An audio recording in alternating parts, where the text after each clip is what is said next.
All right, we're here with Brooke Dickens, and she played soccer at Harvard, and she is a Bakersfield product as well, and Stockdale. Yep.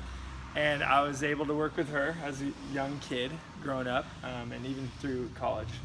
So tell us what your youth sports experience was like. Yeah, so I was a really active kid, and I loved sports. So I started playing AYSO soccer when I was about 4 or 5. Didn't start playing club soccer until I was about 8. But in between, I did competitive swimming in the summers. I started doing track in elementary school. Started some volleyball in elementary school, and then ended up playing club volleyball competitively along with club soccer. That's right. And then moving into high school is when I sort of had to pick which sport, since they were the same Right. seasons, and Right. then sort of transitioned into just soccer. Right, and you did other things too in your life. I did. A lot of other things. I did, yeah. Lots of school activities. Yeah. Yeah. So training was a big part, I know, of your youth sports experience, correct? Yep. And how would you say that the strength training and some of the injury prevention stuff helped you throughout the years?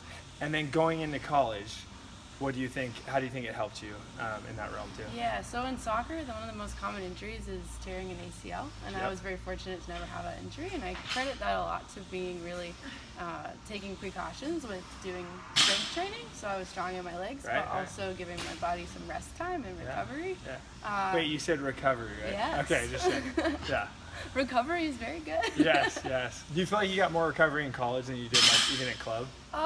Or what do you think it was like? To some extent, yes, because I think our coaches were very conscious of that, especially if you played a lot in the games. We had specific recovery practices, and they sort of kept tabs on us. And then during the summer, Harvard has a policy where you have to have at least a full 10-week summer. And so, that's cool, yeah, we had to take that time off, and they sort of let us take our luxury with how we trained, as long as we came back prepared to pass our fitness test. Perfect. Okay, last thing. What advice would you give to parents, coaches, and the players out there that are young or even older, looking to go into college, maybe? Yeah, I guess the advice would be to try to stay passionate about the sport, and that means have a lot of fun, but also make sure you're not burning yourself out. So take some time off, experiment with some other sports, and then realize why you play the sport. After all, it's oftentimes to have a lot of fun. That's right. That's the key. All right. Thank you very much. Yes.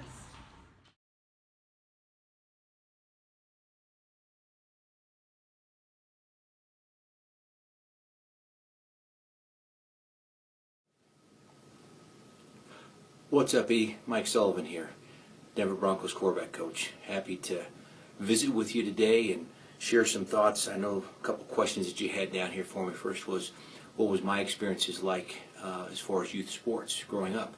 And I'd say from, kindergarten up to middle school, I was involved in all kinds of sports. I played football, basketball, baseball, soccer. I even did a little bit of boxing.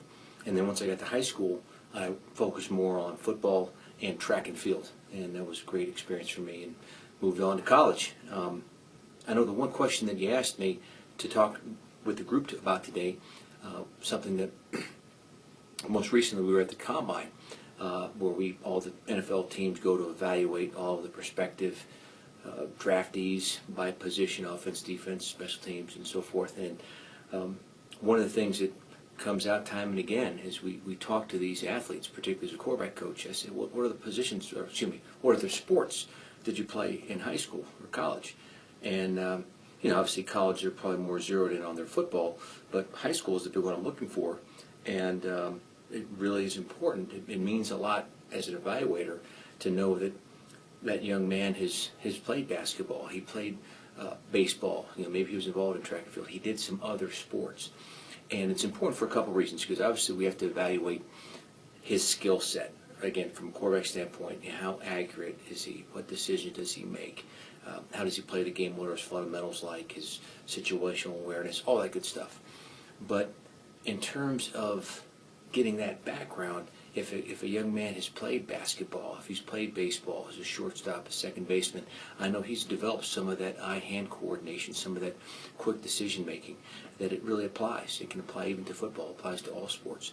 And I think the other thing that's important is when a young man has played some other sports, they learn valuable lessons as far as teamwork, in terms of being with a different group of players, a different set of folks that maybe they're not necessarily familiar with. And maybe in some cases they get a little uncomfortable. They get out of their comfort zone, and that's good lessons learned. That's good mental toughness training, if you will, that they get.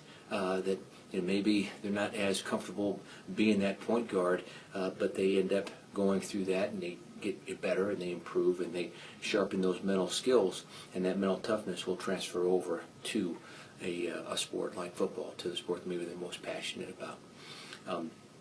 I know the other thing that Eric, you wanted me to talk about as far as is 7-on-7s and how that's become really a big thing, I guess, in the high schools and having travel teams. And I think on the surface, and certainly at our level, the more that the players can work with their teammates in their scheme, the better it's going to be. They can help them be more effective once we get ready to do our fall drills.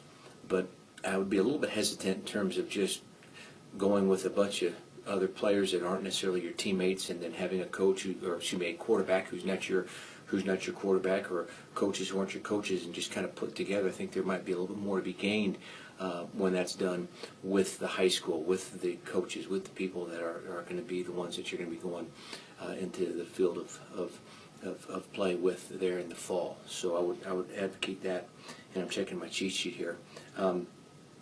The last question that you had, Eric, was what advice would we give the athletes, parents, and coaches at every level when it comes to sports? And I think the biggest thing, and it sounds cliche, but it's so true, and it's just to have fun. I have two daughters myself and have gone to some of their events, and my oldest is 14, my youngest is 10, but even when they were in elementary school, it was a little bit disconcerting how competitive and how serious it got. I mean, certainly those are good traits to have, to learn to compete, to do your best, and if you win, that's great. But I think it's more learning about teamwork. It's about improving a certain skill and getting better at it, and just enjoying working together as a group, or if it's in an individual sport, getting better and better, learning how to handle some of the pressures and some of the anxieties, and just going out and having fun and meeting different people and visiting different places. And that will, over time, I think, build the skills, the physical skills that will be necessary in the future. And then I think also just be getting, like I said a little bit earlier, getting comfortable being uncomfortable, and just kind of learning how to relax. And I think that's probably what's most important is knowing that it's about the improvement. It's about going out and developing good habits, about always working very hard and listening to the coaches and being respectful and giving, effort is what's most important. Going out there and giving your absolute best effort and working hard to improve, and not getting so caught up on the wins and losses, certainly at the youth level. So hope this helps out. It's been a pleasure speaking with you.